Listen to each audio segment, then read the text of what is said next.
All right, this is going to be part three, covering the limitations on criminal law. Last time, kind of a review. Remember, we talked about the strict, intermediate scrutiny as well as rational basis for laws. And I alluded to the fact we're going to talk a little bit about ex post facto and some other limitations that we have here in the U.S. So, ex post facto law basically says what? Says granted, says after the fact, that's what it means if you translate it. But essentially, I can't create, or the government can't create laws and retroactively go back and change what you did. I find this to be somewhat ironic. Granted, there's no law against it that they're using, or at least very hasn't been all as successful. But I think society is interesting that we are trying to go back and change what had happened, previously, or take different leaders that we've had, great American leaders who, in the big picture, actually did a lot of good and had the right intentions and all that. But yet we're trying to turn them into evil people somehow, tearing down statues, or at least at one point in time they're trying to do more of that. It's A, doesn't change history, but B, that kind of goes against this whole idea of ex post facto. You can't create laws, or society can't change their ways, then go back and try to look at what had been done before and change it, change history books and all that. Can't do that. But as far as legal aspects of things, yeah, I can't change if something happened, say last year, and I passed legislation. I can't make what happened if you committed an act last year that was not criminal, but I changed the laws to make that act you had done last year illegal. I can't retroactively go back and charge you with that crime. So there was actually a good case with this, and we'll talk about that first before we go into Bill of Attainder.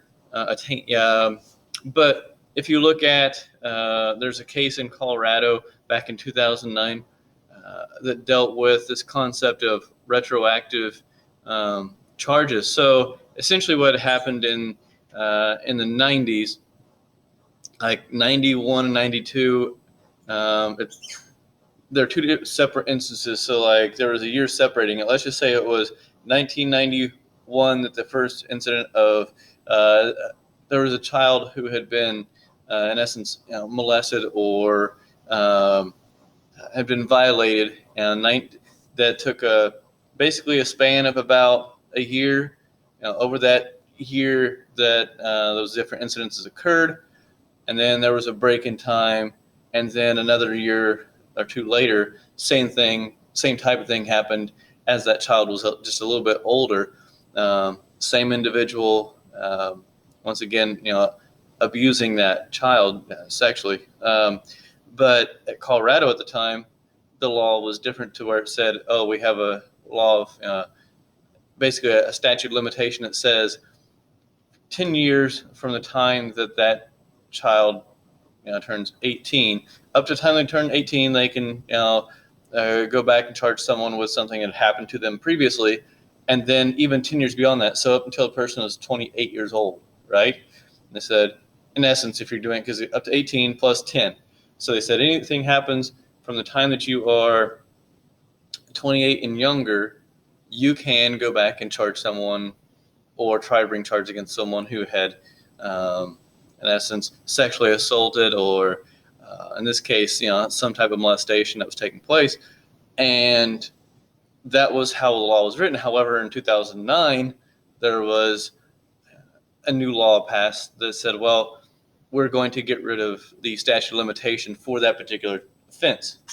Okay, so the problem you have there is, can you go back to the time when, that back to 1990, even at the best, 1990, I believe it was 4 was the last incident. I could be wrong on that date, but let's just use that.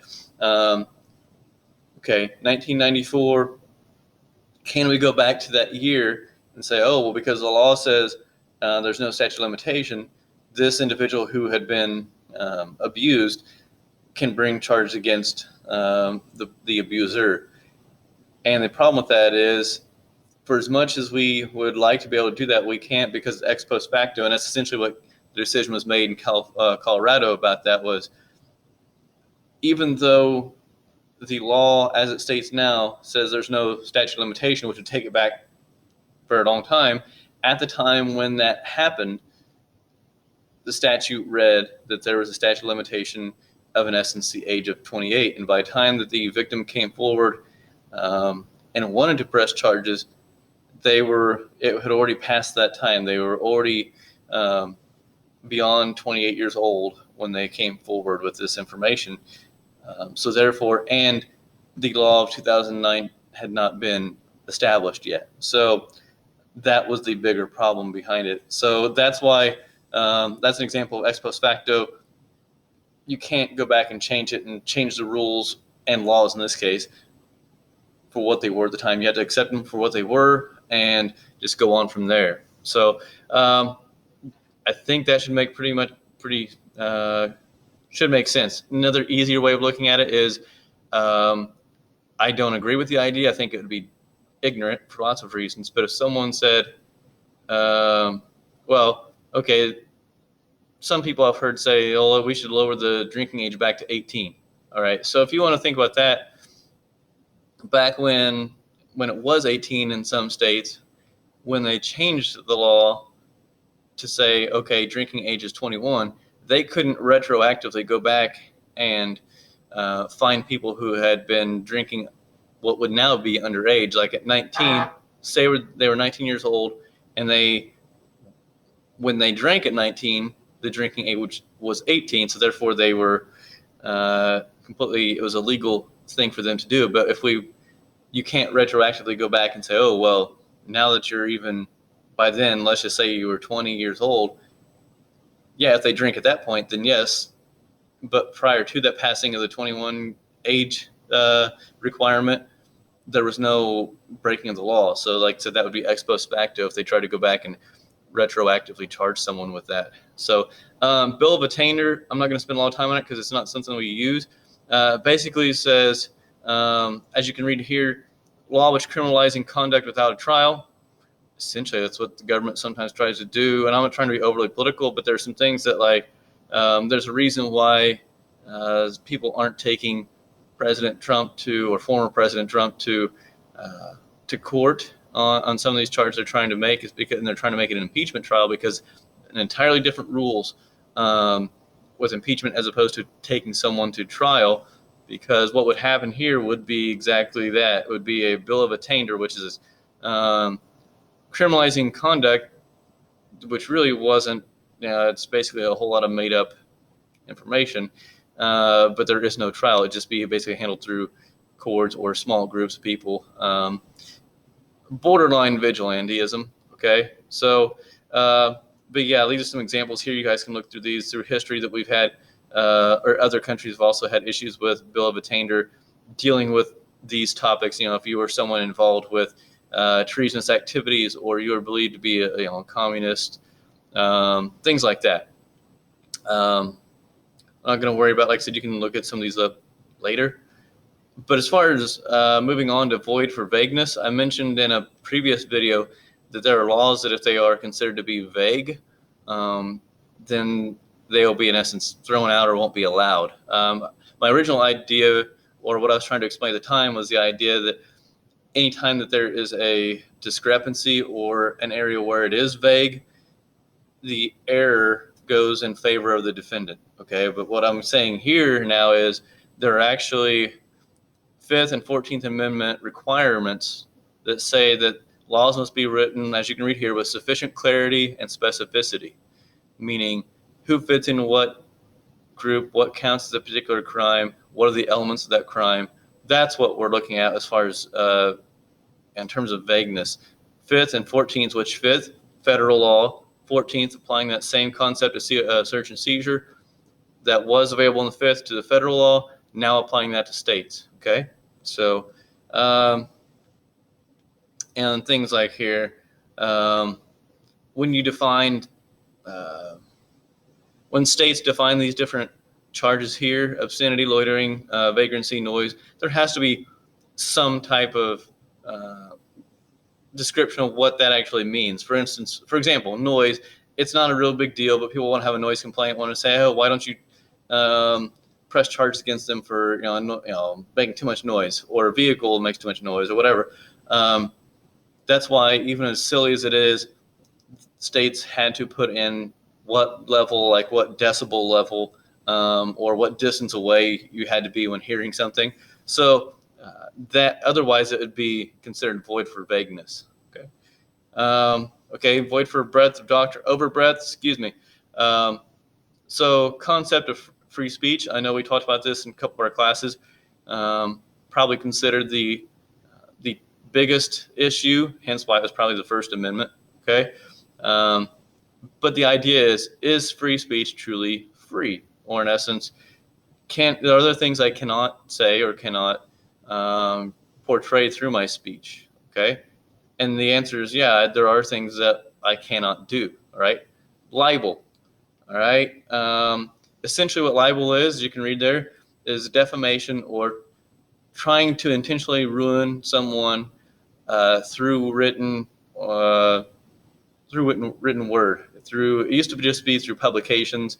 Now, I'm surprised they get away with it because it happens a lot with things like social media. I'm surprised that there's not more of an uproar about some of the things that are written on some of these social media platforms that are very defamating to someone, okay, or to a particular group, whether it be a party, whether it be a company, or you name it, a particular group of people. So that's libel, like I said, in written print. And then I already kind of described what defamation was: trying to ruin someone's credibility, try to basically destroy them as a person or a business. What I'm going to move on to, though, is seditious speech. So that's another thing that you're not allowed to do. And it's also been taken out of context. Advocates rebellion against the government. Okay. You can encourage people to take a stand. You can encourage people to, in essence, resist some of the changes you don't want to see, but you cannot actively tell them to try to take over the government. If you want to say do so through elections, hey, we're going to take control through elections, through all this, our voice will be heard. Okay, that's different than trying to cite people into a legitimate physical rebellion. So that's what they're getting at with seditious speech. Okay, these are the other things you can go over on your own. Not allowed or not covered by the First Amendment, because people think, oh, I can do and say whatever I want. Not true. Okay. Obscenity, as you can read here, slander, which is essentially libel except in verbal form. Okay. Fighting words, I already mentioned that. You can't actually try to encourage people to physically fight. You cannot condone child pornography. Blackmail does not count. Perjury is lying. Okay. Once again, people lie all the time. You don't have the freedom to do that, especially in the courtroom, take an oath, all that. And solicitation to commit crimes. We'll get in that later this semester. How does that work as far as when you convince or you provoke someone into committing a crime? How is it that you can be held responsible for doing that? Okay, so that's just an example there. Like I said, it's of seditious speech and other things that you can see that would not be covered by the First Amendment. So let's see. All right, I'm going to move on to cruel and unusual punishment. Basically, what they're saying is punishment should be graduated or fit the crime. That is the overall or overarching goal of it, is not to be a perpetual punishment. Some people will say, oh, well, some things we say with certain felons, and it's not every single felon in every single state, but some people believe that felons should be able to have all the same rights. But in some states, in some cases, felons are not allowed to vote, not allowed to own a firearm, and there are certain other things they can't do. And it also depends on what type of felony, like I said, that it is. But these are areas, as far as the Eighth Amendment, that have been challenged. The biggest one is the death penalty, saying whether it's justifiable or not. And in essence, is that cruel and unusual punishment to put someone to death? Because that's a pretty final solution there, right? And then length of sentence. Is it fair to put someone in prison? The whole three strikes rule that was created and put in place for in certain states, or even say federal level, but like California was known for three strike rule. Third felony conviction, you were in jail, or excuse me, in prison for the rest of your life, regardless of what that uh, final conviction was for. It could have been something a lower level felony, but it doesn't matter in that situation.